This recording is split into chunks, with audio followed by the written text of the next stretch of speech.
I just want to say something about the quote unquote Christian men leading the church.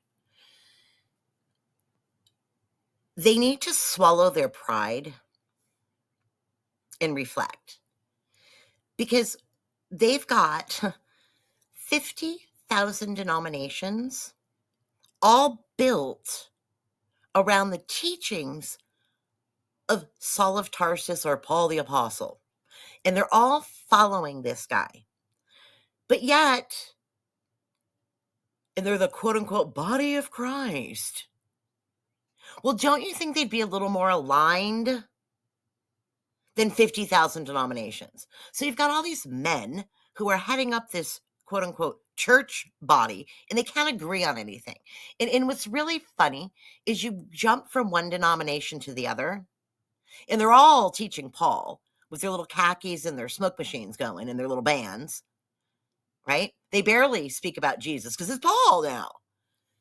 And none of them have had the wherewithal to step back and say, wait.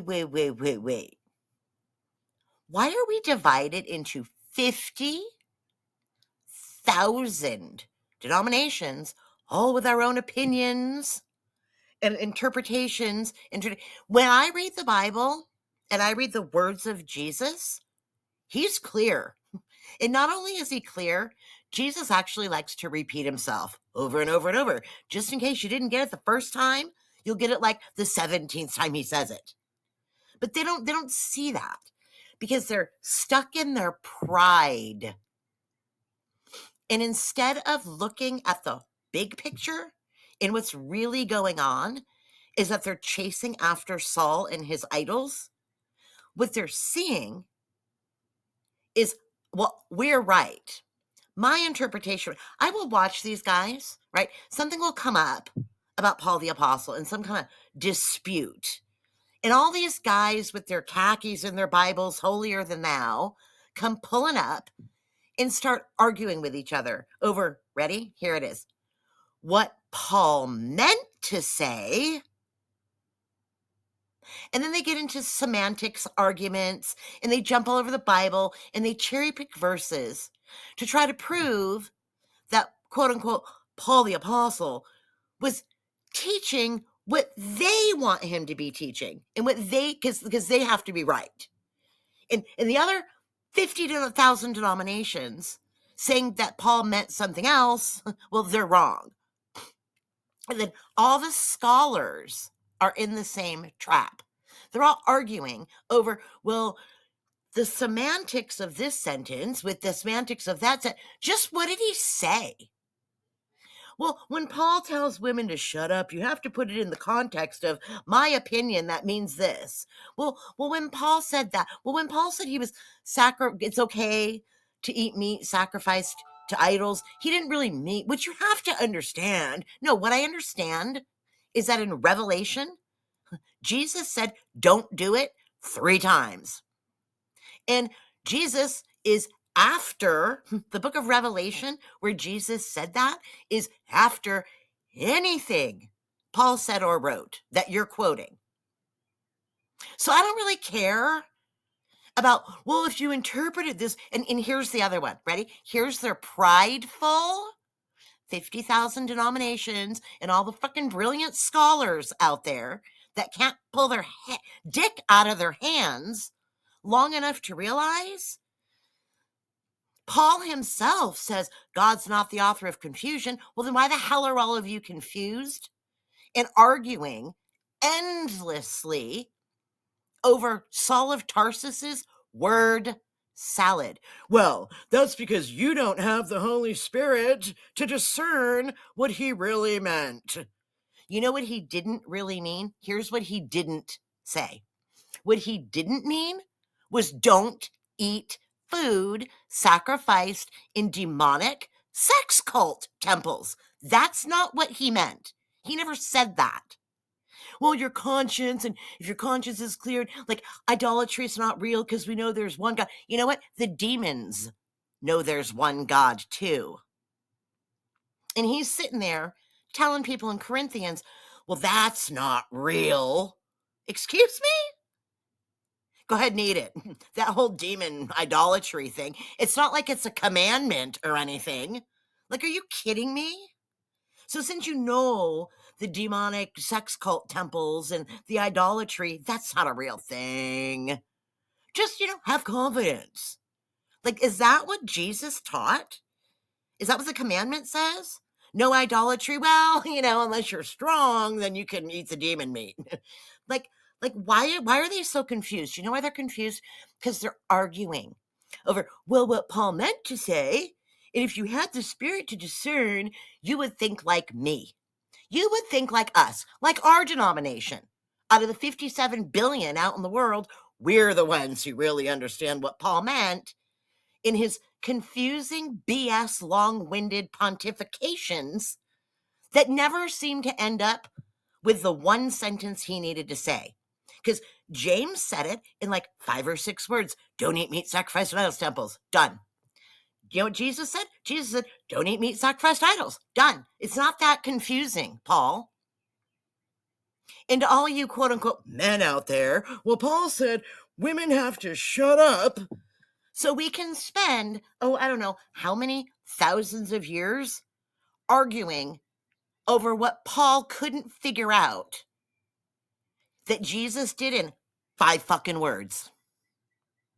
And these Protestant men love to run around, go on fucking Protestant Twitter and see them arguing about, well, what Paul meant to say. Well, you just don't understand what Paul meant. You're not smart enough to figure out his word salad and come up with the way I did. That's what they're doing. And then their second favorite pastime is to all the Protestant boys point their fingers to the Catholic Church. Shame on those Catholics. Those Catholics are wrong about everything. Except Paul. We'll keep him. The Catholics lied about everything for 17. When the Pope died, they're all out there screaming how demonic the Catholic Church is and how all of their traditions of men and all of their stories and all of their bullshit is wrong. Except Paul. They didn't lie about Paul. Don't look there. Like, seriously? Are there any men left who are Christians that have the balls to figure it out? No. Because you know why? Sacrificing in the demonic sex cults of the first century. They don't know what that means. And then they're all looking around with their dick in their hands and their thumb up their asses with their smoke machines and their khakis and their Easter eggs going, whoa, I wonder why they're trafficking kids. Dumbasses. And here's the other one. Here's the other one that's really funny, right? All these holier than thou Paulians will come, well, you don't have the Holy Spirit because you swear, you cuss. You said shit. You said fuck that. And this is coming from the mouths of the men who are running the churches that are addicted to pornography. And their kids are getting trafficked. And their women are being abused in the home and told to shut up. Paul said so. Well, it doesn't really mean that. Honor your wife until she, be kind to your wife until she brings up some shit that goes against your little sex cult fantasies. So you're going to sit home and jerk off to pornography and literally lie to the whole freaking world because you don't know how to read, and then turn around and say, I don't know why they're trafficking kids. Well, what Paul meant is he didn't really mean to eat food sacrificed to demons, and it's okay. That's not really what he meant. You're just not smart enough. And stop swearing while they're sitting home in their tax-free house jerking off to porn. Get real. Because there's actual children and women out in the world who are giving up on you to be the spiritual leaders and steer this fucking ship the way it's supposed to go. Because you're brainwashed with a dude that the Catholics sold to you 1700 years ago, and you won't even open your brain long enough to hear it. Why don't you listen and learn for a change? How about that? Let's try that. Quick mashup. Explain it like I'm 5. Demons go into the meat. Yes. And if they're not going into the meat directly, they're going into the idols, right? During the occult pagan rituals to their biles in the temples. They go to the temples, they have sex orgies, they do sex magic, they do dark occult stuff. The demons go into the carved idols, right? They're blowing it in so that like the Annabelle doll. So the demons inhabit these idols, and then they sacrifice this meat to the demons who are in attendance at the dinner party. Okay. And then everybody divides up the meat, and then they eat the meat in tableship covenant. So they're making a covenant with the demons by eating the demon meat. Yes. So demons don't actually go into the meat, but they're having table fellowship with the demons who have inhabited the idols at the ritual. That's the idea. That's the setting.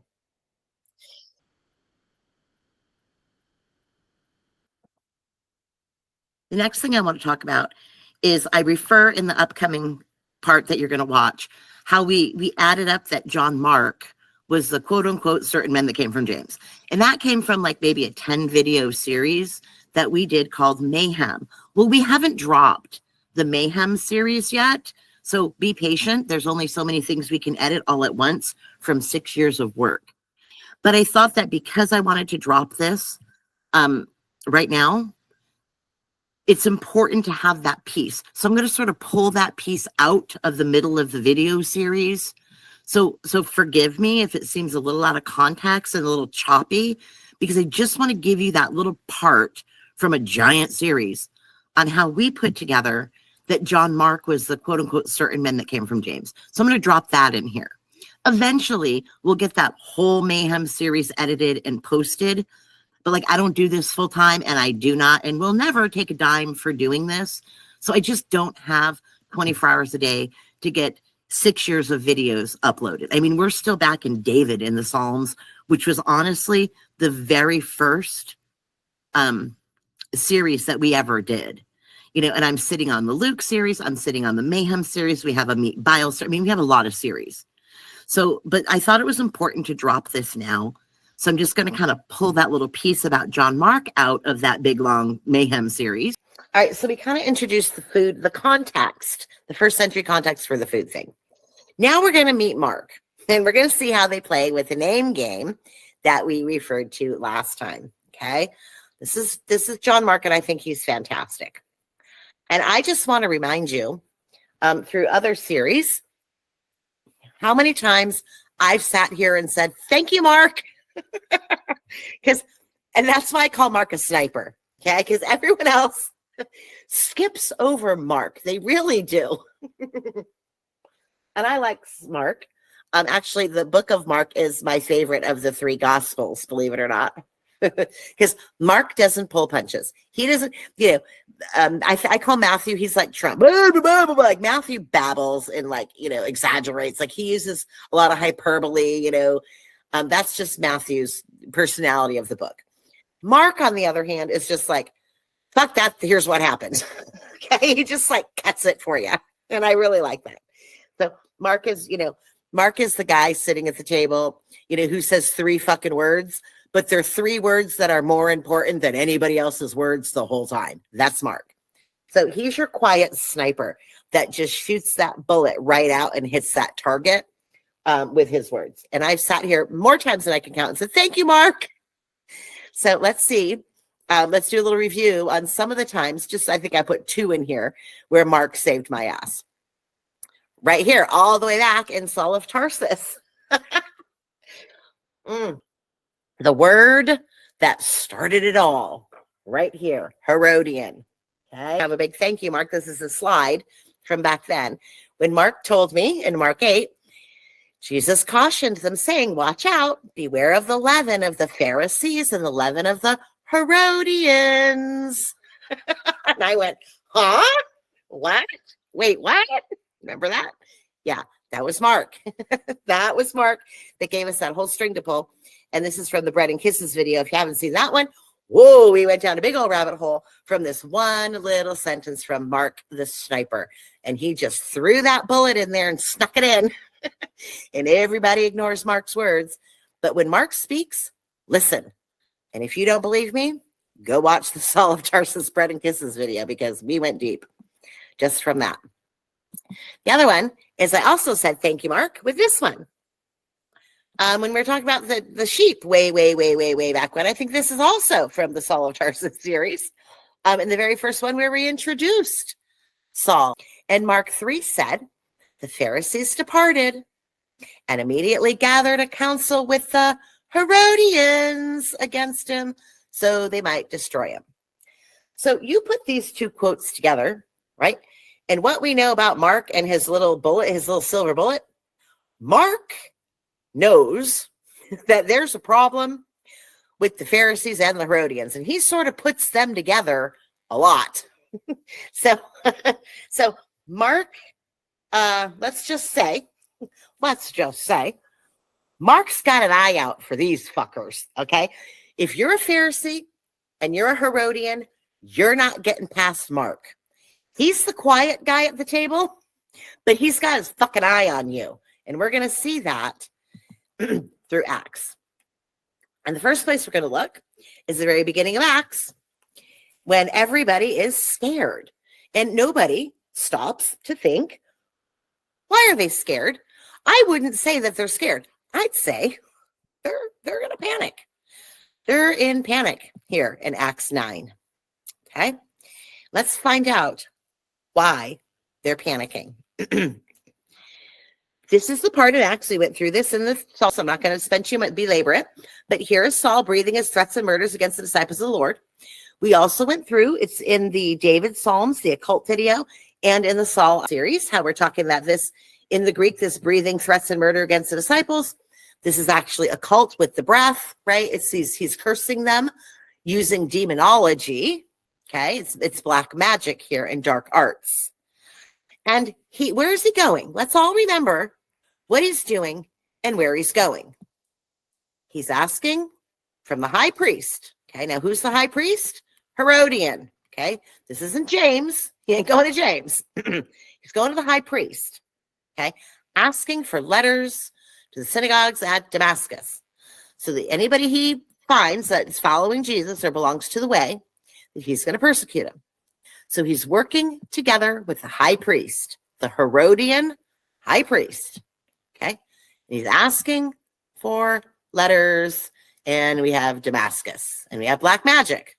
Please remember all of those things. Write those down. Write those things down. Occult, black magic, high priest, Herodian, and Damascus, right? That's what we're doing here.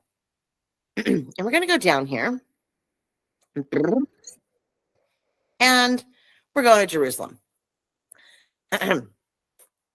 Saul of Tarsus, Paul, in Jerusalem. When he had come to Jerusalem the first time, he attempted to join the disciples. Who are the disciples? Think hard, guys.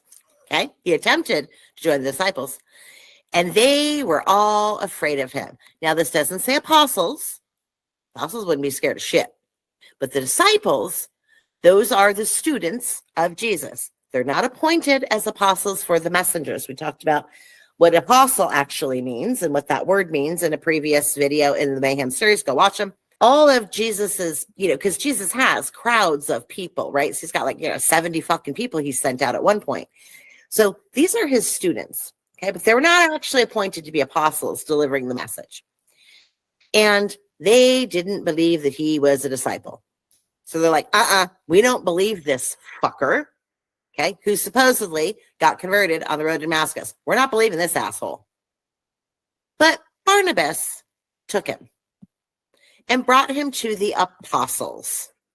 Okay, so he's came to all the guys hanging out in Jerusalem, remember, probably at or around the temple where they all gathered in our college, courtyard or someplace. And he's like, hey guys, can I join you guys? Can I sit at the lunch table with you? And they're like, fuck you, lunatic. And they're scared of him. They don't just not like him. They're afraid of him. And that makes sense once you know that up here, he was using black magic, right? And killing people and doing all sorts of janky shit. And they didn't believe him. And they're like, stay away from that dude. So Barnabas gets brave and he's like, okay, well, Jesus taught us to be good people. So, how do I know? I'm not going to be the one to judge him, right? Who am I to judge? So I'm going to bring him to the big guys, to the pillars. Okay, the pillars, the super apostles, the big guys. Okay, your heavy hitters. So he's bringing him into James. He's bringing him into Peter. He's bringing him into John. He's bringing him to those guys. And declared to them how on the road he had seen the Lord who spoke to him, and how Damascus he had preached boldly in the name of Jesus. Let's just stop. Because right here is where everyone assumes that James and Peter and John are fucking idiots.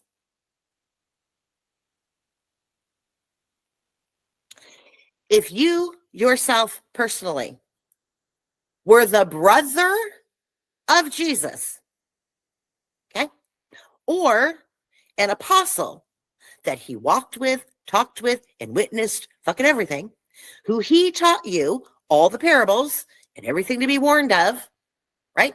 And here comes, and you're fucking, just think of John Mark standing there, right? With the fucking, don't fucking listen to those Herodians and those Pharisees. And he brings them to the top, to the big guys. You think James, Peter, John Mark, all these guys are so fucking stupid that they're like, oh, welcome, brother, we accept you. No, he's a Pharisee and a Herodian. They're looking at him like, this fucking dude's probably a spy. They don't trust him, okay? Now, they're not going to make a judgment because they're fucking apostles, all right? They're working with God here. So they're not going to presume that they know better than God. But don't tell me for a second that these guys are so stupid, hippie, gullible that they won't even eat food with people that are unclean because they're scared of getting demon attachments, but they're going to just welcome Paul with open arms, the occult, black, magic, Pharisee, Herodian. Bullshit. Okay? These guys aren't that stupid. So don't assume, that's the assumption, that he brought him the apostles and they lived happily ever after. It doesn't say that. It says Barnabas brought him and vouched for him and says, I think he's a good dude. He's got this story that he saw the Lord who spoke to him. Now, if Jesus was your brother or your teacher directly for years and taught you, watch out for the Herodians, watch out for the Pharisees, and by the way, I'm not coming back. So if some janky guy in the desert, Matthew 24, says, there's Jesus out in the desert, I saw him, don't listen to him. You don't think the apostles remembered that fucking warning? Of course they did. So I don't believe that they're stupid enough to go, oh, well, Paul said so. They know immediately. Everyone's scared of him, okay? They know to, at very least, look at this guy a little bit side-eyed. That's why he brought him to the apostles, because what they say goes, all right? So he went in and out among them at Jerusalem, preaching boldly in the name of the Lord. And he spoke and disputed against the Hellenists, but they were going to kill him.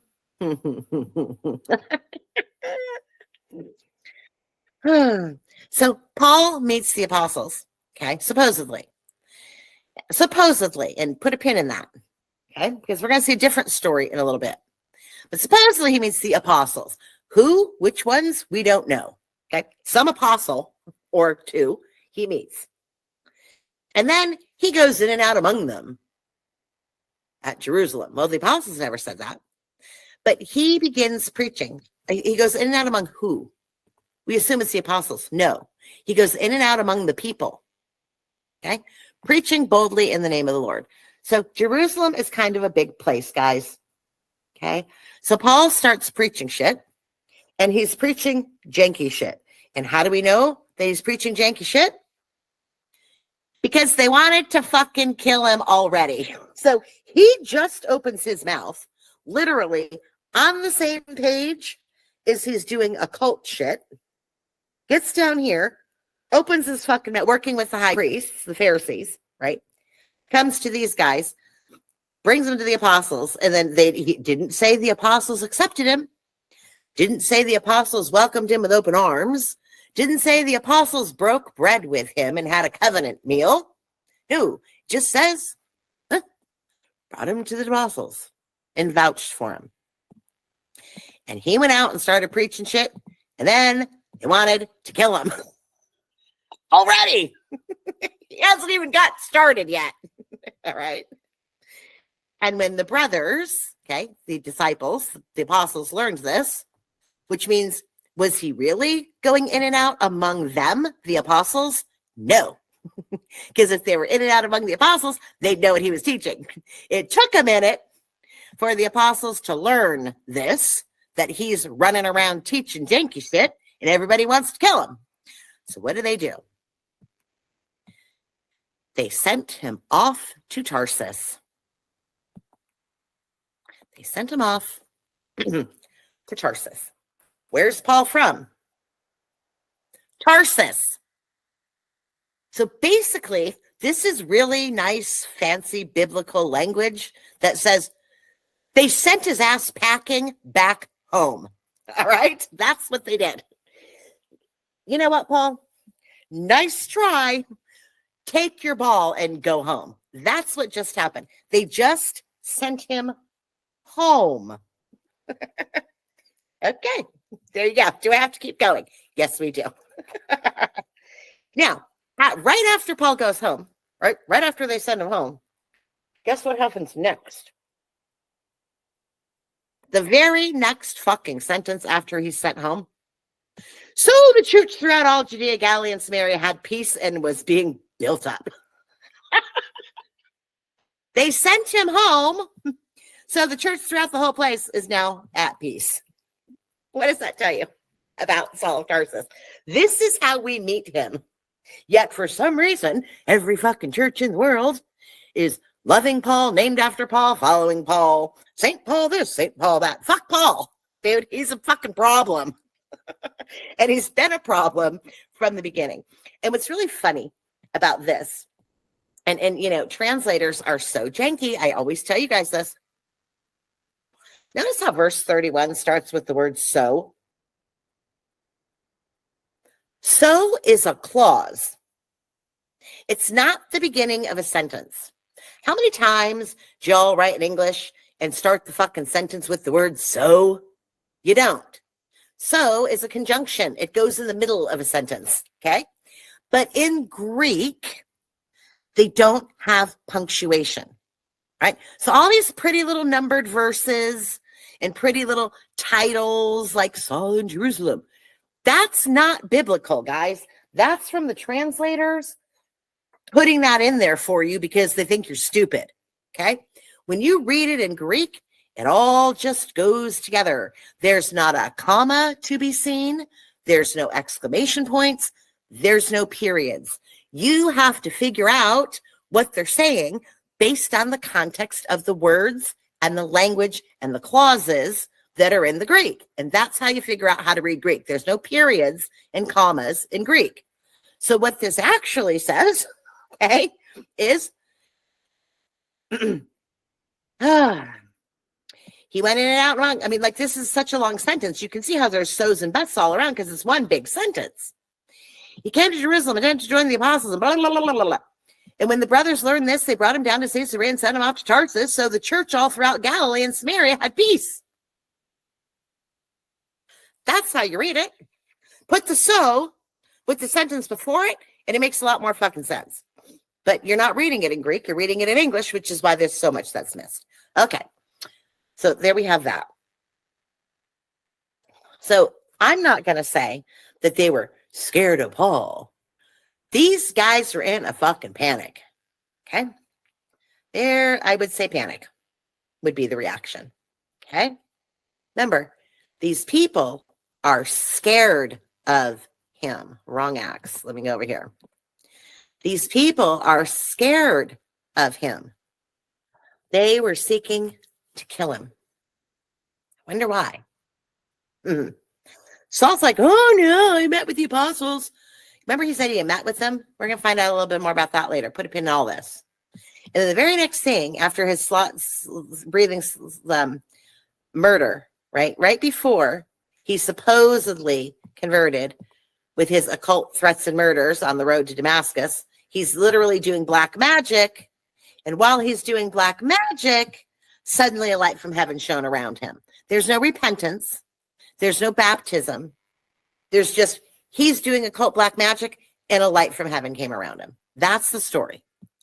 And right before this, he had just killed him. He just stoned Stephen. This whole thing, guys, I don't know how Christians don't know that Paul's an asshole right from the beginning, but they don't. All right, let's keep going. Who's John Mark? Well, we're going to go and look at this crew of assholes. We're now in Acts 13. Okay, so all that stuff happened. We fast forward a little bit. And now they're at the church of Antioch. Antioch is a church up in, just think Turkey. Okay, I say Antioch, you think Turkey. Okay, so we're not in Israel. And Barnabas, the guy who brought Saul around the apostles to begin with, Simeon, Lucius, Manaen, a lifelong friend of Herod the Tetrarch and Saul. A lifelong friend of Herod the Tetrarch and Saul. So the Herods are there with Saul of Tarsus, who supposedly converted, but he's still hanging out with Herods. He's still hanging around with Herods. And all their little fucking crony group of assholes here. While they were worshiping the Lord and fasting, the Holy Spirit said, set apart for me Barnabas and Saul, for the work I have called for them.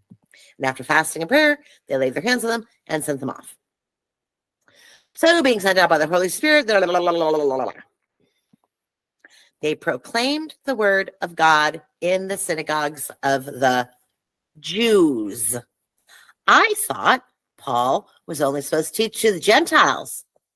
Well, maybe he hasn't got that note yet. Maybe he doesn't know that yet. So we'll let him pass this time. But how many times have we been told James and Peter are teaching to the Jews and Paul's for the Gentiles? Paul's for the Gentiles. Paul's for the Gentiles. Why the fuck's he talking to the Jews then? He just got thrown out of Jerusalem for talking to the Jews. But here he is again, 3 chapters later, still talking to the fucking Jews, stirring up trouble. And who did he have with him? They had John to assist them. Okay. They came upon a certain magician, a Jewish false prophet named Bar-Jesus. Dude, you can't make this shit up. You cannot make this story up. Okay. We've got more magicians. Why is it that there's only magicians hanging around Paul? Why is this?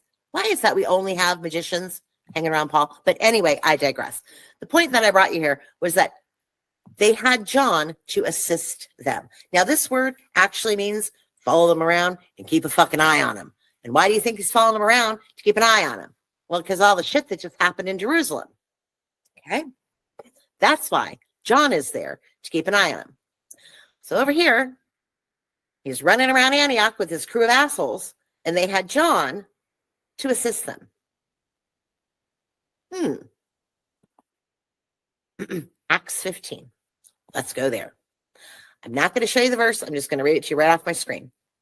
Now, Barnabas, you fast forward, that was Acts 14, where they've got John. Now, this John and John Mark, so I call him John Mark, who wrote the book of Mark. This is the same guy. Okay? But they're playing a fucking name game with you. When they want to hide a person's name, it's like, oh, that's another James. That's another John. That's another James. That's another John. That's a different James. That's a different John. Bullshit. It's really easy when you learn their tricks. Okay? And you're not noticing that this John right? Following around this crew of assholes and keeping an eye on him because he's there to quote unquote serve them or assist them. Bullshit. He's there to keep an eye on him. He's the marksman that the fucking apostles set up. Go watch this asshole and keep an eye on him. Barnabas wanted to take with them. By the time they get to Acts 15, they're going somewhere else. All right? They're going to move along now to another place.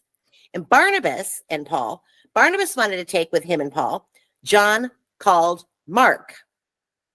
Which John is this? The same fucking John that's keeping an eye on him in Acts 14. And Barnabas is saying, hey, Paul, let's take John Mark with us because he's been with us, keeping an eye on us the whole time.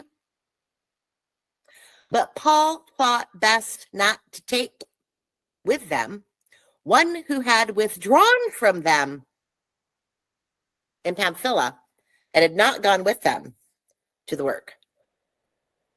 Why would John Mark withdraw from them? So is John Mark actually with them, or is he just keeping an eye on them? He's keeping an eye on them, guys. And at this point, I kind of think Barnabas is too. Okay? Barnabas gets a bad name. But I'm starting to think maybe Barnabas was up there after all this hubbubaloo, and they're like, dude, Barnabas, you're the one that fucking vouched for him. So, like, you and Mark, go and keep an eye on him. That's what the apostles are doing here. The apostles aren't fucking stupid. Okay? John Mark is not with Paul because he thinks he's a fucking great guy and he's sharing in the gospel. He's up there keeping an eye on him to come back down and tell the apostles what the fuck he's doing up there. That's what's going on. Okay? And all the way back to Acts 13. Okay? 13. We're going back to 13 now. Paul and his companions set sail from Paphos and came to Perga in Pamphylia. And John Mark left them and returned to Jerusalem. All right. So, in Acts 13:13, they're traveling. Okay? After all this drama happened in Jerusalem. Stoning Stephen. And oh no, he's converted. Look, guys, he's converted now. Yeah, we don't think so. And he starts running around Jerusalem, causing a ruckus. And then they go, Saul of Tarsus, go home. And they send him home, but they send him with John Mark and Barnabas to keep a fucking eye on him. That's what they're doing, okay? And then John left them and returned to Jerusalem. Why did he return to Jerusalem, guys? To report back to the apostles of what the fuck's going on. That's Acts 13. Acts 14, John's back again, keeping an eye on him again, okay, with his little crew of assholes up in Antioch. And then in 15, Barnabas and Paul are going to go to another city and start their bullshit. And then they go, yeah, Barnabas says, no, Saul, I want Mark to come with us. And Paul doesn't think it's a good idea. And guess what happens, guys? Barnabas leaves him. Barnabas doesn't go. Right here in Acts 15, when Paul refuses to bring John Mark with them, Barnabas says, if he ain't going with you, I ain't going with you.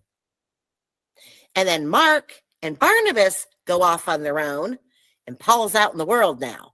So they left him, dude, because Paul said, I'm not bringing this guy with me. Mark can't come.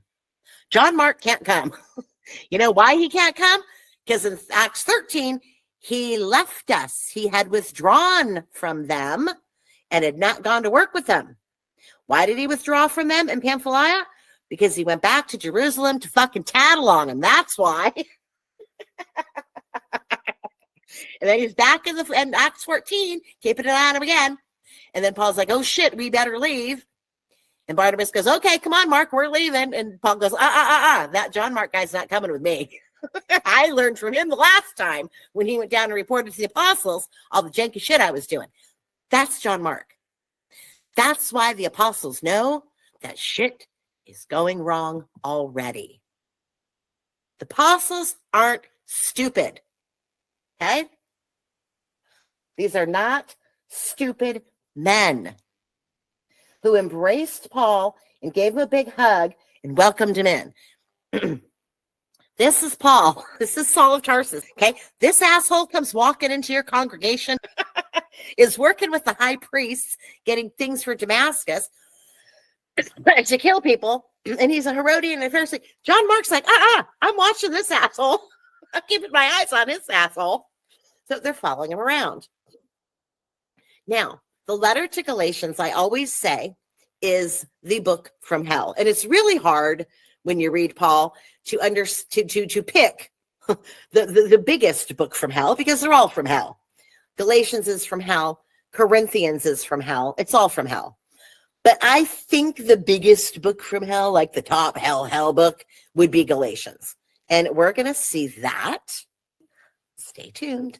So now we're going to jump over to the Jerusalem Council letter and what the instructions of James actually said, because this will make a lot more sense. And we're going to go to Acts 15. Share this tab instead. Hold on here. Let me pull it out. Acts. In Acts 15 is where we see the Jerusalem Council. All right. Now,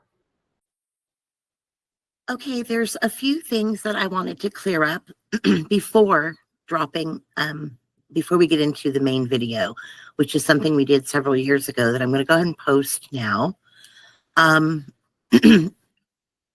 It's about the demon meat in the pagan sex cult demon temples back in the day. And one of the things that needs to get straight is when you're reading through the New Testament, okay,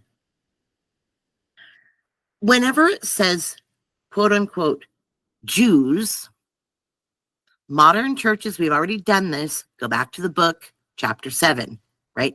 The difference between Judah and Jew and Judea and all of those words. Well, in how the preachers, the church, and the Bible does not make a distinction between Israel, Israelites, Judah, Jews, Judea, Hebrew, all of those things. Modern preachers have decided to just take all those words and make them mean the same thing, okay? And you'll see this in the New Testament when you take a look at this word, okay? It's Jews, Jews, Jews, Jews, Jews. And this is where everyone's getting the idea. James was for the Jews, and Jesus was a Jew, and the apostles were Jews, and the Pharisees were Jews. Everybody, every single person living in the northern state of the Galilee, the central state of Samaria, in the southern state of Judea, not Judah, Judea, they're all just Jews. And that has something to do with like modern rabbis and, Rothschild Israel, whatever, those people. And they sort of lump them all together into this monolithic group, which can't be further from the truth. That's a deception. If you have no idea what the difference of these people are, you need to go back and do chapter 7a, which is breaking down the difference in these terms. When you read this in the Greek, which is the original language, they're translating this word into Jew, when this should actually be translated into the people of Judea. Okay? The people of Judea, which is post-Babylonian takeover, right? Remember our history. So they're not necessarily at all Pharisaical Jews. It's not a monolithic group. They're people from this area of land. This is a locational term, not necessarily a religious, ethnocentric sect of Pharisees or Sadducees term. Okay, this is a locational word. So there are lots of people who are lumped in together in really shitty Bible translations, being taught by really shitty preachers standing in their pulpit, claiming that all of the people of this region are quote unquote Jews. So know that when we're reading through the text, I'm not going to stop every 6 seconds and remind you of that. Okay, we're adults. We can read and have comprehension of what we're reading. There's two important things that happen here at the Jerusalem Council in Acts 15. The first thing I want to show here is that some believers who belonged to the party of the Pharisees rose up and said, it's necessary to circumcise in order to keep the law of Moses. What modern Christians often do, and I've heard preachers do this, is they combine Jews combined with circumcision party, combined with Pharisees. And they make all three of those things the same group of people. Those are the people that Jesus taught against. Does not mean he followed Jewish Pharisee law. Okay, that's Jew, period. And some Levites thrown in. So only the Pharisaical Jews back from Babylon and had all their janky, exclusive fucking laws and shit. And they forced everyone to do this. Forced conversion. We talked about this. Jesus thinks of people converting. He's like, that's not what we're doing. You make them twice the son of hell as you are when you force people to convert. James knew this. Peter knew this. They were not Pharisaical Jews forcing circumcision onto everybody. This was not the party of James. So the people that Paul was fighting with, which, by the way, he wasn't supposed to be talking to, according to anybody. But Paul always said, I'm the guy for the Gentiles. I'm the guy for the Gentiles. Then why the fuck are you arguing about circumcision? Because the only people pushing circumcision were the Pharisaical Jews that you weren't supposed to be talking to anyway. So all this drama that Paul's kicking up with circumcise, it's a big fucking distraction from Paul facing off with the Pharisaical Jews, which according to Paul himself, he wasn't supposed to be fucking talking to anyway. So that whole, I want you to take the whole thing about circumcising and throw it out of your brain. The church has done a number with that one, and it's horrid. And we'll go down that rabbit hole another time, but the church has distracted everybody with this circumcised shit. All right. That wasn't James. That wasn't Peter. Okay. So your Pharisaical Jews are a different set of Jews than the Jesus Judah Jews.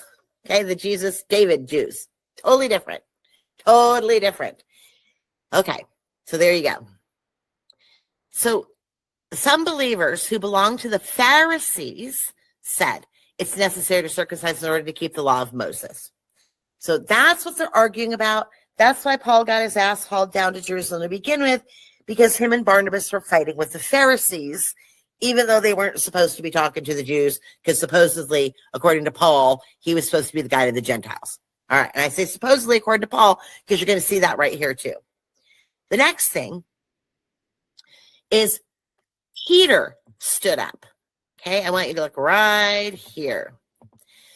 Peter stood up and said to them, brothers, I'm in the early days, God made a choice that by my mouth, the Gentiles should hear the word of the gospel and believe. This is what Peter is saying in front of God and everybody at the Jerusalem Council. So the Pharisees are there. James, the leader of the church, the Zadik, is there, Jesus's brother. The apostles are there. Paul is there. Every fucking body's there. And Peter stands up in front of God and everybody and says, you know, all the people present, including Saul of Tarsus, that in the early days, God made a choice that by my mouth, the Gentiles should hear the word of the gospel and believe. Okay? My mouth. And then he says, and God, who knows my heart, who knows the heart, bore witness to them by giving the Holy Spirit just as he did to us. He's recounting this dream he had, okay, that everybody misinterprets as a food thing. It wasn't a food thing, okay? But he's talking about his vision. And he says, having cleansed their hearts by faith. So now, therefore, why are you putting God to the test by placing a yoke on the neck? I hate when it does that. On the neck of the disciple, that the disciples, wait a minute. I'm sorry. Let me read it again. I hate when it jumps. Why are you putting God to the test by placing a yoke on the neck of the disciples that neither our fathers nor we have ever been able to bear? What is that yoke on the neck? The yoke on the neck Peter's talking about is the Pharisee law that Jesus fought against, including circumcision. Okay? He's saying all that janky Babylonian Jewish law, quote unquote, Pharisaical Jew law, the Jew law from Babylon, we ain't doing that shit. We couldn't do it. Our fathers couldn't do it. Nobody fucking does it. The law sucks. It's this shitty-ass Babylonian Southern tribe janky shit, and we're not doing it. So fuck all y'all Pharisees up here with your circumcision. I'm the guy to the Gentiles. I say no. Okay? So in this case, he agrees with Paul, and that's okay. But that doesn't mean Paul's the hero here. Paul didn't come in and make a big old speech to convince Peter of the right thing to say. Okay? There's no Paul in here. All right? There's the Pharisees, and then there's Peter. Peter makes his decision because he's the guide of the Gentiles.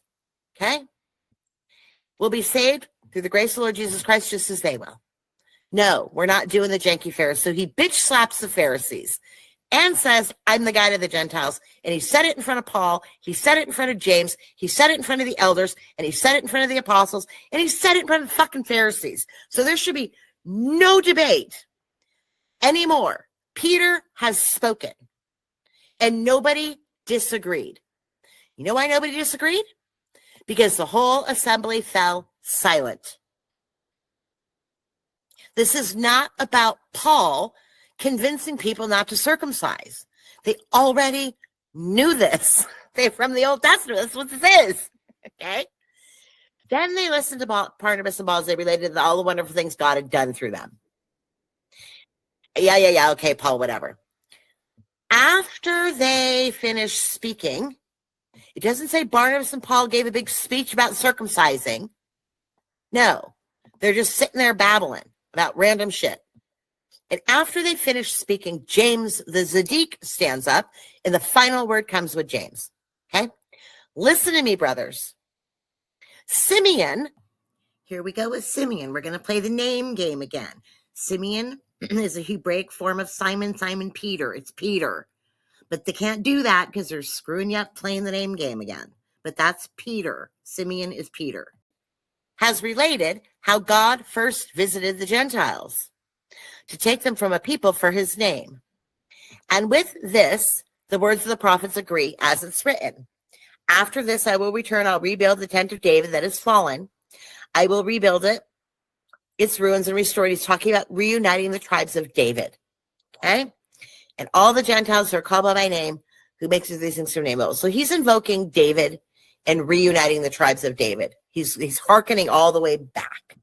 Oh, who related this story about the Gentiles? Peter. Okay, there's Peter again. But they're changing the name on you to fuck you off. Therefore, my judgment is that we should not trouble the Gentiles who turn to God. But here's what we will tell them. Okay? We should write to them. Here's James' instructions. This is so important. Abstain from the things polluted by idols. Okay, you understand that with the demon covenant now. Stay the fuck away from demons. Seems like a pretty good ask, James. And sexual immorality. Don't be doing janky sex shit. Okay? Because sexual immorality, remember, we haven't gone through this yet. I have a sex video I have to put up for you. But this again has to do with sharing spiritual space. Okay? So it's not only infidelity and adultery. That's there too. It's also demon sex magic. It's also ritual sex magic. It's also occult sex magic. It's also occult ritual magic with prostitutes in temples, which we haven't talked about, but they used to have prostitutes in the temples to be hired because they believed that the sexual energy brought you closer to God. So that's what he's talking about. And then there's also just the spiritual transfer of when you're having sex with someone, their demons are mixed with your demons, and you can get shit attached to you that you carry off with you. Okay. So sexual immorality, keep yourself sexually pious. What has been strangled and from blood. Far from ancient generations, Moses has an everyday read in the Sabbath in the synagogue. So what he's saying is start here. These are the first things we want you to do. Just start there. Stay the fuck away from the janky ass demon shit and the ritual shit. From there, but that's not all, okay? You'll learn more as you go to the synagogues and learn more about Moses and the laws of Moses, which is 10 Commandments, okay? But to begin with, let's just stop with the janky ass pagan shit. That's where James' letter said. So it seemed good to the apostles and the elders and the whole church to choose men among them, and here's the letter. Okay? Here's the letter. Abstain from what has been sacrificed to idols. What is sacrificed to idols? That's the food, the meat. They're sacrificing the meat to the idols. So James is saying, don't eat meat sacrificed to idols. Okay? Don't be drinking blood and doing fucking blood rituals. Stay away from what's been strangled and sexual immorality. If you keep yourselves from these, you will do well. Farewell. Those were James' initial instructions to the Gentiles. Okay? Now, supposedly, according to Paul, he sent this letter with Paul. Okay? We're going to choose men and send them to you, Gentiles, with our beloved Barnabas and Paul, men who have risked their lives for the name of our Lord Jesus Christ. I don't think James would have wrote that, but whatever, we'll keep it in there. This is Paul's account of what James did, okay? We've sent Judas and Silas, who will tell you the same things by word of mouth. All right? So Paul is to take this letter and these instructions back to the Gentiles. That's what we have here. Okay? We got it? We got it. We chose men from among them and send them to Antioch with Paul and Barnabas. They're like, we don't trust you guys. We're going to send some people with you to keep an eye on you. Remember, that's how John Mark got in there. They sent Judas, called Barsabbas and Silas, leading men among the brothers, with the following letter. So they've got Judas and Barsabbas, okay, and Silas, 3 guys to go up and keep an eye on fucking Paul, to bring this letter and make sure that what James' instructions were actually get there. All right? So they went off and they went down to Antioch and blah, blah, blah, blah, blah, the letter. So I don't think that there's any confusion about what James' instructions were. Okay? There is nothing in this letter about Gentiles having to be circumcised. Okay? So why is Paul constantly arguing about circumcision? Because you have to remember, it was James's job to lead the church through the reuniting of North and South, like the tent of David, right? We're bringing back David, the house of David, where everyone's united. And the southern Babylonian Jews have been raised for generations to do the janky-ass Pharisee law. Ever since coming back from Babylon, they've been brainwashed, if you will, into this Jewish Pharisaical religion with you have to do all these things. Compare it to religion today. It's the same way. Okay? And one of the things you have to do is be circumcised or else. So if you're coming out of that religion, right, and you're a Pharisaical raised Jewish family, and you're telling your children, right, or, keeping that tradition going in your family, and Paul shows up to the Pharisaical Jews and says, don't do that anymore. You can't do that anymore, and starts arguing with you about it, you're not going to receive that well. Did James and Peter say Pharisaical Jews who grew up with the Babylonian rules can't circumcise or you're going to hell? No, he didn't. He just says the Gentiles don't have to. He's walking a political tightrope and a religious tightrope. Shit doesn't just change overnight. For heaven's sakes, have you ever tried to change the mind of someone? And with religion, you think you're just going to go home and say, hey, Mom, I know you've been going to, Grandma, you've been going to confession at the good old Orthodox Church or the Catholic Church for the last 25 fucking years, but stop that now or else you're going to hell. That's what Paul's arguing with. That's why they're like, just stay away from the Pharisees, dude. You don't need to talk to the Jews. But like, if you want to go and take your kid to a fucking ceremony, go ahead. But that's not what they taught. You don't have to. But I'm not going to stop you from doing it and tell you that that's wrong, because there's these deep-seated religious traditions in the Pharisaical Jewish community. Okay? So no, Paul shouldn't be arguing about it. Paul shouldn't be talking to the Jews. He shouldn't be arguing about circumcision, because the only people circumcising are the Babylonian Pharisaical Jews. And he's not supposed to be, according to Paul, he's not the apostle to the Jews. So shut up and leave them alone. That's the answer. But he's not. So what's happening is the Jews are coming in and trying to force the Gentiles to do it their way. And all Paul had to do was say, I'm not arguing with you guys. Go see James. That's not what we're doing here. Okay? King of David, it's a whole different thing. And we'll leave you alone. You leave us alone. Go call James. Okay? That's what should have happened. That's not what happened, because Paul kept kicking up fucking rocks with the Jews all the time, running into their synagogues and causing, stirring up a ruckus. He never stopped fighting with the Pharisees and the Jews. He never stopped, ever. However, he was a Pharisee. He calls himself a Pharisee. I'm the greatest of Pharisees. So he's going in there arguing with these assholes. And I think he was actually riling them up to fight with the Gentile Christians. That's what I think Paul was really doing, but that's for another video. All right. So the whole circumcising thing, that's Paul in his little dick obsession with the Pharisaical Jews. I want you guys, we're forgetting about that now. All right. But it's clear James never said a word about it. Peter said, nope, we're not doing that. And James says, okay, here's what you're going to do. All right. So the first thing is abstain from meat sacrificed to idols. Everybody's fucking clear. That was the letter of James at the Council of Jerusalem. It was not too much. He knew that the laws of Rome said you have to go to the temple and sacrifice meat to idols. He knows that's a law. Well, don't eat the fucking meat. Don't eat demon meat.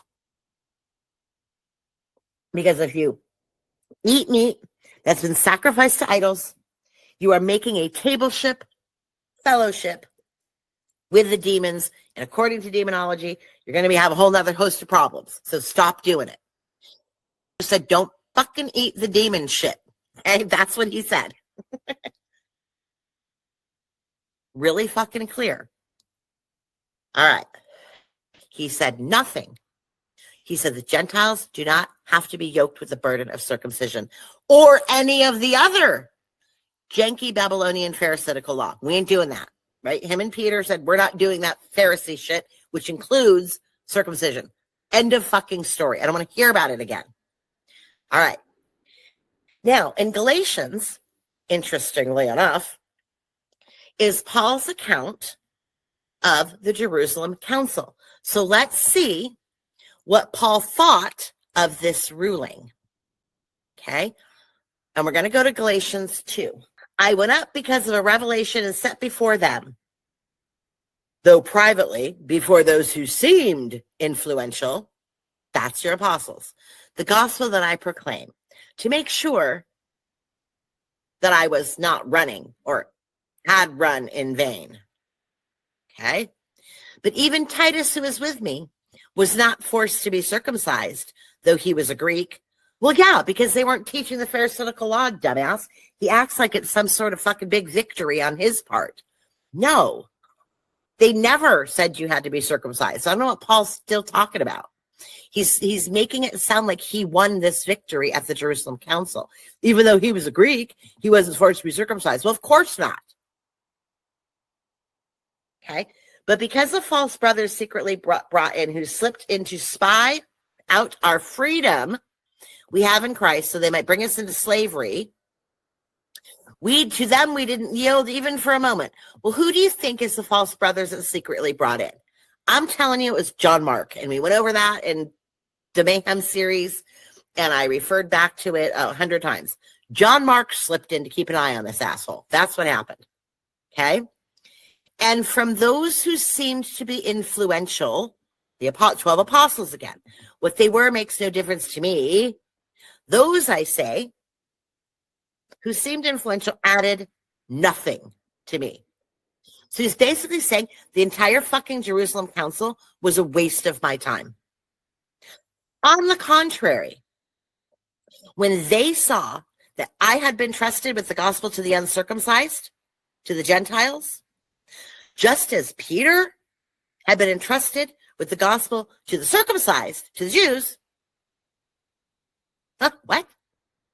And when James and Peter and John, so this is Peter, who seemed to be pillars, perceived the grace was given to me, they gave the right hand of fellowship to Barnabas and me, and that we should go to the Gentiles and they continue with the circumcised. They only asked us to remember the poor. People don't understand the context and the history of this letter in understanding that he's lying to the Galatians about what happened at the Council of Jerusalem that we just read. He went down, he talked to everybody. He claims that they agreed that he had been entrusted to the gospel to the uncircumcised, like Peter was entrusted to the gospel to the Jews. Is that what Peter said? Did Peter stand up in front of God and everybody and say that Peter was entrusted with the gospel to the Pharisaical Jews? Now that we know who the circumcised are. Is that what this was? Peter was entrusted with the Pharisaical Jews. That's not what Peter said. Peter said, God and everybody knows I was chosen for the Gentiles, and this is what I think. And James said, yes, we know Peter just recounted how he's for the Gentiles. I agree with him. Here's my ruling. Don't eat fucking janky ass meat. There's nothing in here about that letter. All he's doing is slandering the apostles and saying what they brought nothing to me. They gave me nothing. In all the rest of Paul's letters, when you take them in context, he brags about never spending any time with the apostles. I didn't need them. I didn't talk to them. I didn't spend time with them. So the only time Paul had with the apostles is when they originally met him, when Barnabas brought him in the beginning of Acts, and they sent his ass packing back to Tarsus. And then the next time at the Jerusalem Council is the only other time he saw them. So this is him talking about recounting exactly what we just read in Acts. These are two completely different fucking stories. So someone's lying. That's a huge problem. Someone's not only lying, but someone's also slandering the apostles right here. Then we get to Antioch. And Peter came to Antioch, and I opposed him to his face because he stood condemned. Because before certain men came from James, who again is John Mark, remember we put that together in the Mayhem series, he was eating with the Gentiles. But when they came, he drew back and separated himself, fearing the circumcision party. And the rest of the Jews, so he's afraid of the Pharisees now. Remember, not just Jews. Jews and Pharisees are different. So we're going to change the word circumcised. We're going to say, but when they came, he drew back and separated himself, fearing the Babylonian Jews. Okay? The Babylonian Pharisees. Then the rest of the Jews who are not Babylonian Pharisees, i.e., House of David, James, apostles, disciples, all the normal fucking people living in the area of Judea at the time, but not Pharisees, not Babylonian Jewish, right? Not Nimrod people. They acted hypocritically right along with him. So even Barnabas was led astray by their hypocrisy. How do we know that certain men came from James is John Mark? Because this is when Barnabas was led astray, and he and Barnabas had a falling out, and Barnabas left him. Okay? Barnabas was led astray, and Barnabas left him. Why did Barnabas leave him? Because Barnabas said, if we're going, we're taking John Mark, the guy who came from James, with us, because we're keeping an eye on you, Paul. And Paul said, no, I'm not traveling with John Mark. Remember, we put this together last time. John Mark's the one that tattled on me the first time and got my ass dragged down to Jerusalem Council. So no, I'm not going anywhere with John Mark again. And so Barnabas said, well, then fuck you. And Barnabas left him, and they separated. That's how you got to put this together, because Paul leaves a lot of shit out. So you have to go and compare all the rest of his letters. You have to understand the historical timeline of things that took place and piece all of this together, because the Bible's not going to give you that timeline. All right? So he's fighting with Peter over food because certain men came from James. He was eating food, and then they drew back. Okay? So John Mark gets involved, and Peter pulls back from eating at the table. So my hypothesis is, right, up here, where he said the only thing that they told Barnabas, they gave the right hand of fellowship to Barnabas and me, and we should go to the Gentiles, and only they asked us to remember the poor. They didn't ask us to tell you not to eat meat sacrificed to idols. He forgot about that. So if he's not saying it, he's not teaching it. He's not talking about the demon covenant. He's not talking about the blood. He's not talking about stay away from that janky pagan meat shit. He just says, he didn't tell us to do anything. They didn't add anything to me. So he's completely leaving out. So I went, wait a minute. If Paul didn't say, only don't eat meat sacrificed to idols, don't do blood, all the things that James listed, right? He didn't say that. He said, just remember the poor. Paul's not even giving an accurate account of this. He's not mentioning the demon covenant, table covenant, demon fellowship ritual meat. And then right after that, Peter gets up from eating. So I immediately went, wait a minute. Is Paul teaching wrong in Antioch? And that's why Peter got up, because we know the certain men who came from James is John Mark, right? And then we know that everybody left him because they agreed with Peter, and they said, we're not going anywhere with you, Paul, unless we have John Mark with us to keep an eye on you. And he said, no, he's not coming with me. And so Barnabas left him. So we know this is what we're talking about, the same time here. Okay? They're led astray by their hypocrisy. It wasn't hypocrisy, guys. He was teaching. He wasn't teaching to abstain from demon meat. So Peter was sitting at a table with Gentiles eating food that had been sacrificed to demons.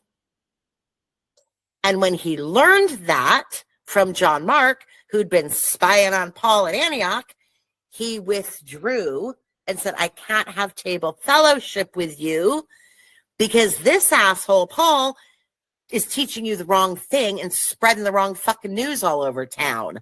So I don't know what the fuck's been in this meat. I have to get up. That's my theory. But in order to prove that theory, we're going to have to dig a little deeper. Okay? Those pillars right, who seem to be pillars. We've got through that. This is in Galatians. He recounts the thing in Antioch, right? The pillars is when he's talking about the Jerusalem Council. He talks about the thing in Antioch with Barnabas and John Mark. Shortly after this in Acts is when? Ready for this one? I don't know where this is. Let me look it up. How do I know Paul's not teaching what he's supposed to be teaching? Here's why. We're going to go back to the circumcision thing. We're going to go to Acts 16:1. Okay? Now, Acts 16 is after Acts 15, right? I don't think we all have to be Einsteins for this.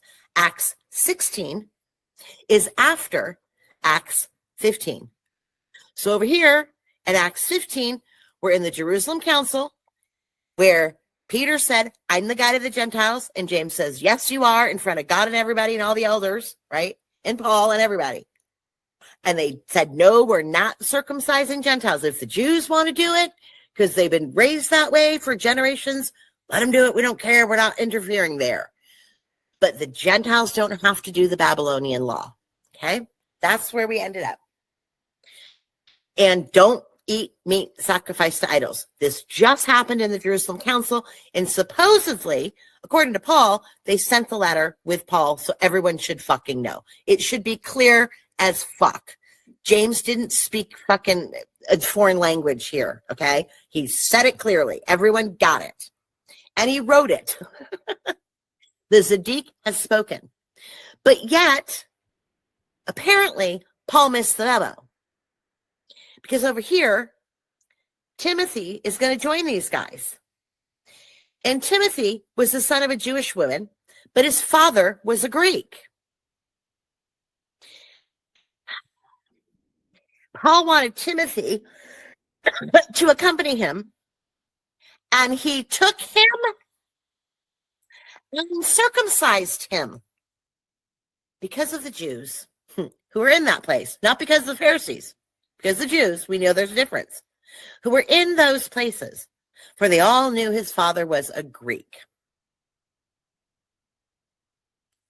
James and Peter's party get blamed as the circumcision party of the Jews. No, that was the Pharisaical Babylonian Jews. Did Peter tell Timothy to get circumcised? No, he did not.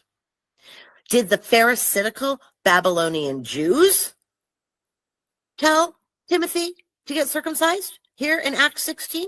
Let's look. No, they did not.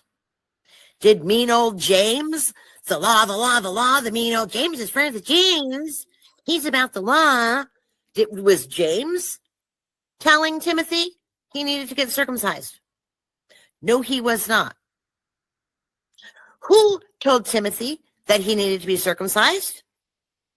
Oh, Paul. Paul circumcised Timothy. Paul, why are you circumcising Timothy? Because first of all, you're not supposed to be going to the Jews. Remember, according to you, Paul, you're not talking to the Jews. So why are you going and circumcising Timothy so you can go be around the Jews? Stay away from them. Weren't you the guy to the Gentiles? But no, we're still fucking with the Jews. Liar. And now we're forcing Timothy to get circumcised. Even though you just made a whole scene in Galatians about how you won a big victory because not even Titus was circumcised and those pillars didn't do anything to me. Remember that 2 minutes ago? How he's claiming the big victory at the Jerusalem Council because even Titus was there and they didn't make him get circumcised because they added nothing to me, those influential pillars. They don't care what they fucking say. Remember that? He was the big circumcision hero over in Galatians. But now he's forcing Timothy to do it.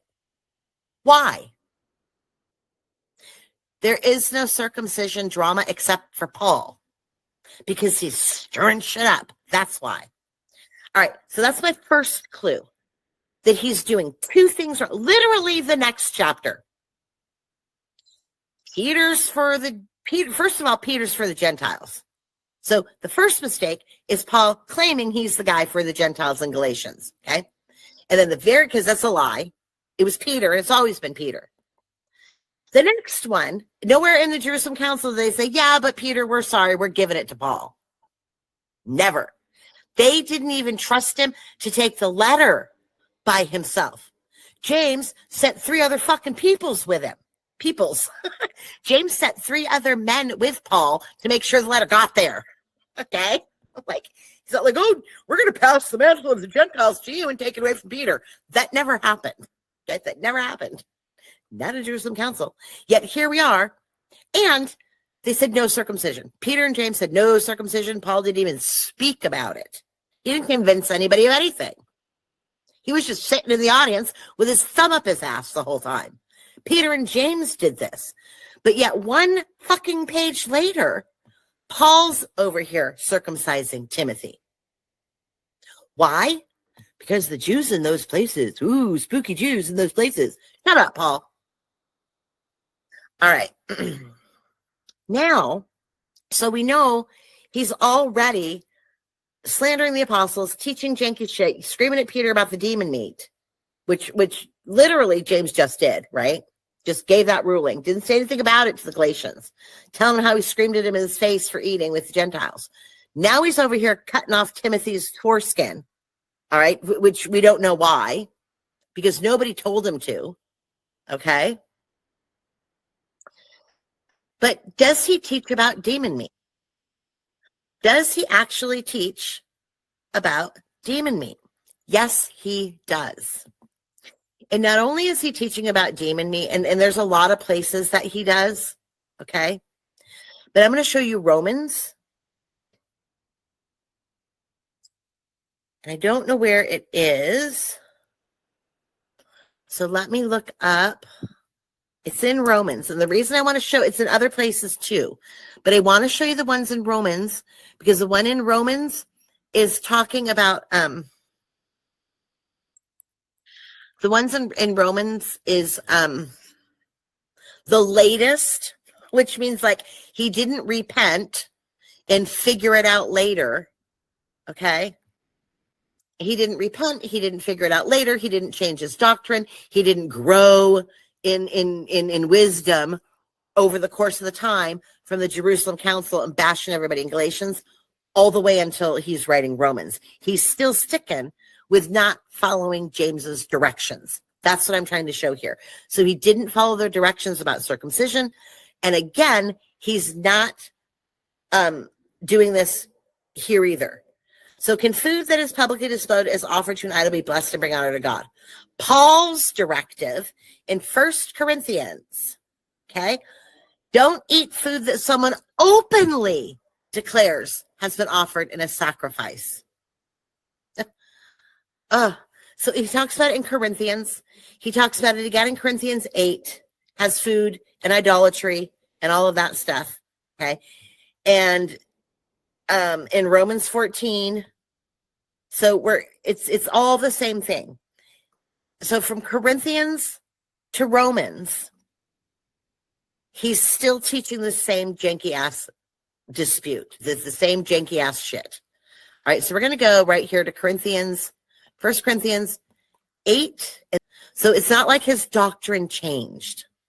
All right, and like he grew once he understood. No, he's always been disobedient to James. He's always been teaching against what the apostles are teaching.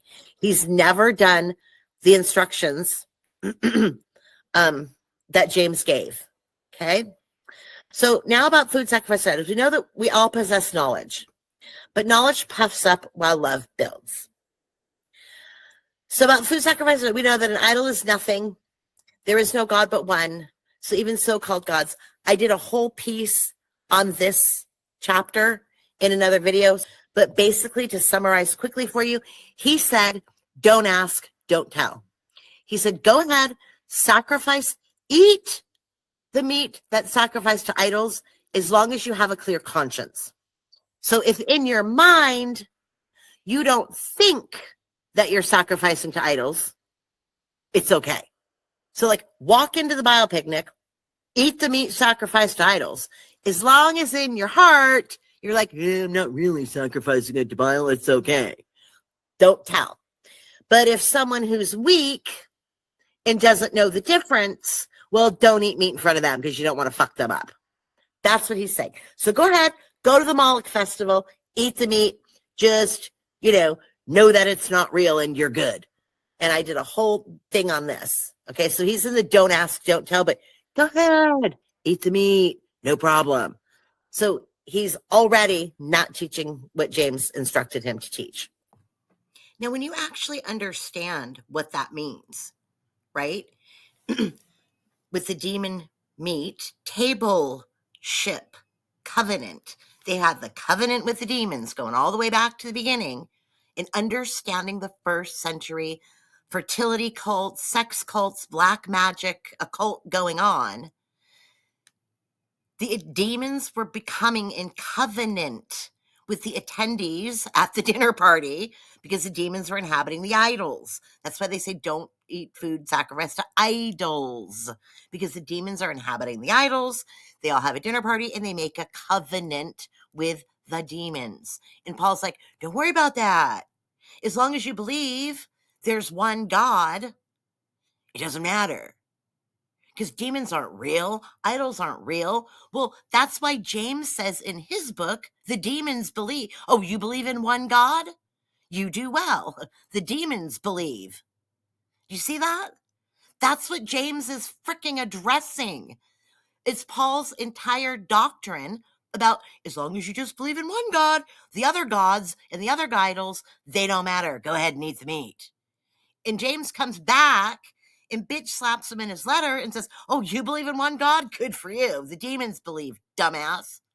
So this is demonic teaching. It's a freaking commandment about idolatry. But modern preachers have taken the full context out, and they're like, oh, idolatry means, don't be a workaholic, or like get addicted to shopping. Like that's your idol. Shopping's your idol. Or like cigarettes are your idol. Like that's not what this was. They're talking about first century demonology in sex cults, and nobody knows it. And all the men in our church are following Paul with his demon sex cult doctrine. And they don't know because they're men and they don't think like women. And when I try to put a video out about this, all the Paulian men go, shut up, because we're going to spend another 1,700 years arguing about what Paul meant to say. So if you're at the Moloch temple eating the pagan ritual demon meat, right? If you're thinking, oh shit, this is demon meat, I shouldn't do this. Well, you can't, don't eat it. But if you go into the demon Moloch picnic and you're like, oh yeah, well, it doesn't matter, Jesus Christ, then you're good, eat the Moloch meat. That's his law for clean and unclean food and being grieved by what he eats. He also bashes vegetarians because the apostles were vegetarians. They didn't eat any meat, actually. That's the opposite of only vegetables would be the meat. And the only place they're getting the meat is at the sacrificial temples. So this is a temple thing and not like a bacon on my hamburger thing. This is where he gets rid of the Sabbath. Each one should just be fully convinced in your own mind. This is where he gets rid of the Sabbath. This is a big one. But the one who eats in honors of the Lord, since he gives thanks to God, while the one who abstains in honor of the Lord and gives thanks to God. So as long as you're thanking God, it doesn't matter if you eat the Moloch meat or not. That's kind of what he's saying in Romans. Don't ask, don't tell. Same thing in Corinthians. He never changed his stance, which means he never actually taught what James ruled.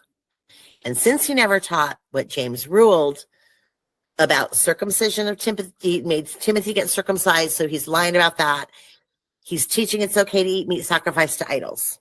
So he's doing two things already that we found that James told him not to do.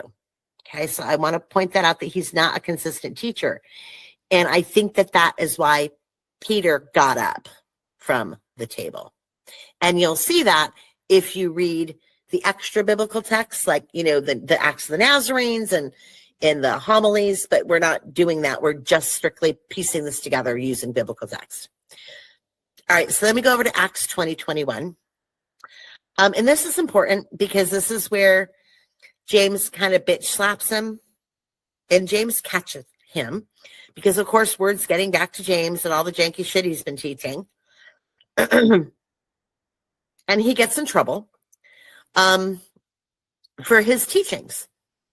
And everyone's complaining about him. So the Jews are complaining about him, the Pharisees are complaining about him, and the people in Ephesus literally beat the shit out of him and chased him out of town. So the Ephesians have a problem with him. Everyone has a problem with him. So he gets his ass dragged down to the principal's office, and he's sitting with James, right? So he's teaching all this janky shit. We could go on for years of all the janky shit Paul's teaching. And they're like, don't go, Paul. His friends are telling him, don't go, don't go. But he did. They drag his ass to Jerusalem. He visits James. We did a whole thing on this. But what's interesting is then James tells him about the letter. And I think it's really odd that James has to tell him about the letter that he wrote, since supposedly, according to Paul, Paul's in the letter that James wrote.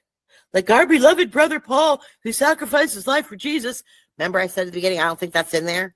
Well, the reason I don't think that's in there is because then why is James telling him that the letter exists in Acts 21:21? If Paul is the one who is entrusted to bring the letter to the Gentiles, right? And James is like, but as for the Gentiles, we've sent a letter, Paul, with our judgment that they should abstain to what's been sacrificed from idols and from blood and from what's been strangled and from sexual immorality. Why would he have to repeat this to Paul? Paul knows, doesn't he? I would think he knows, because he was right there in Acts 15 when this whole thing went down. And according to Paul, in Acts 15, that's, he was the guy, right? No, he wasn't. Because if you notice, in Acts 15, it's they, and here it's we. So whoever we is the guy that dragged Paul's ass down to the principal's office. We came to Jerusalem. I dragged his ass down, and we came. Okay, got it?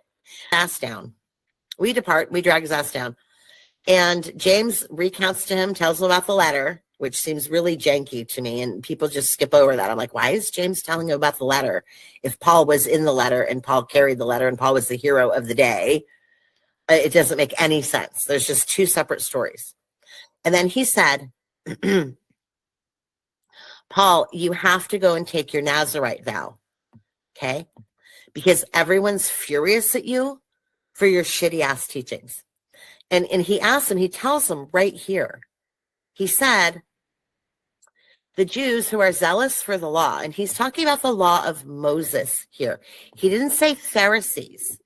He says we've got thousands among the Jews of those who believed. So these aren't Pharisaical Jews.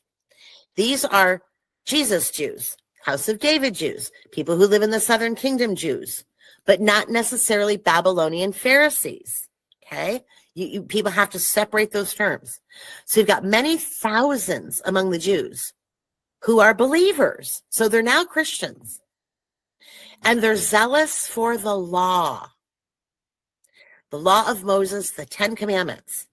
And some of them probably were still doing the Pharisee law because that's how they grew up.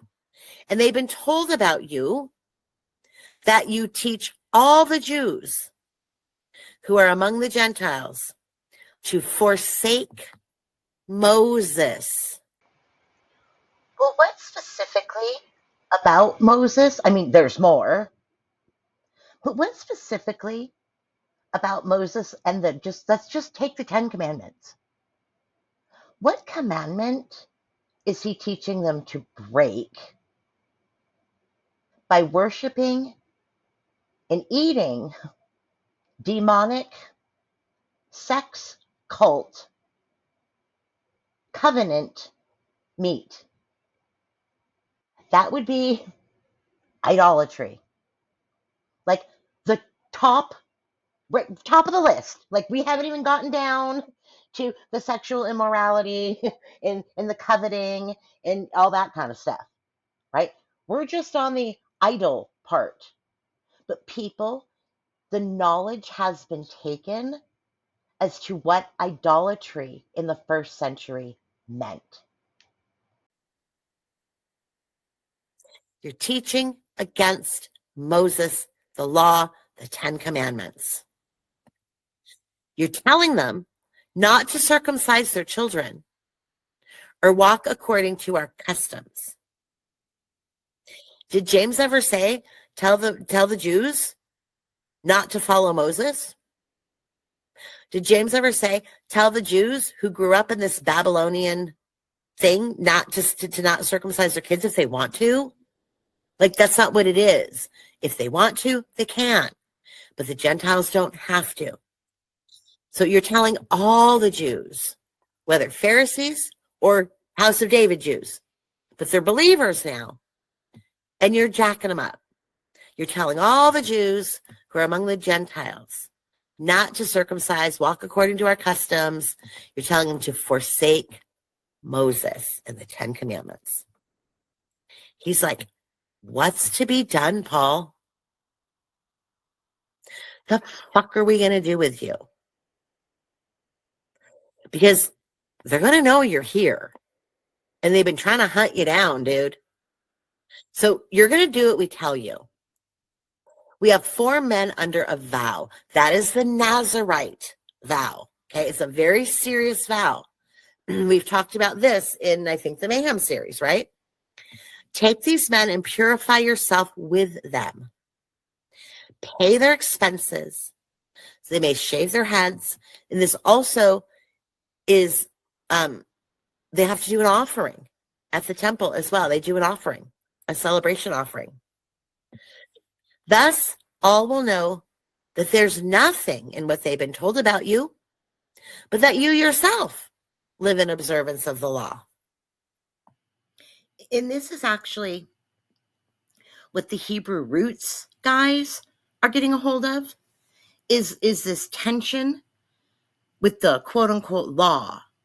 But the term Jew has just become this monolithic group of people where, remember, that term is locational in the way that it's written. But King James came along and made everything Jew. And so, these guys come along, these Hebrew rootsers, here's where their trap is. They learn about this give. They won't give up Paul either. Some of them do. Few of them do. But they learn about this give between the law and not the law, but they don't quite understand because it's monolithic Jew again. And so they go chasing after Judah because Judah means Jew and Judea